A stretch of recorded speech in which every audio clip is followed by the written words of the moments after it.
अस्सलाम वालेकुम दोस्तों, मेरा नाम है साहिल और आप देख रहे हैं इस्लामिक नेम चैनल। फ्रेंड्स, आज हम बात करेंगे गुड़िया नाम के बारे में। गुड़िया गुड़िया नाम का मतलब होता है डॉल यानी गुड़िया।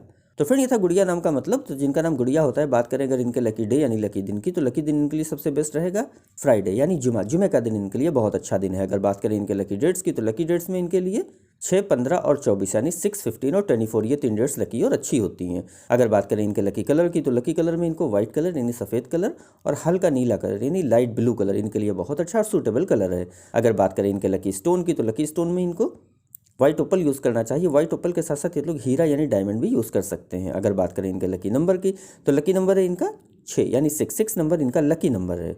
तो फ्रेंड, ये थी कुछ डिटेल जिनका नाम गुड़िया होता है उनके बारे में। तो अगर ये वीडियो आपको अच्छी लगी तो इसको लाइक करें, शेयर करें, हमारे चैनल को सब्सक्राइब करें। यहाँ पर ऐसे ही आपको आपके नाम के बारे में शॉर्ट में जानकारी देते हैं। अगर आप किसी और नाम के बारे में जानकारी लेना चाहते हैं तो कमेंट बॉक्स में उसका नाम लिखिए, बहुत जल्दी आपको उस नाम पर वीडियो मिल जाएगी। आज की वीडियो में इतना ही फ्रेंड्स, मिलते हैं आपसे अगली वीडियो में। जब तक के लिए अल्लाह हाफिज़।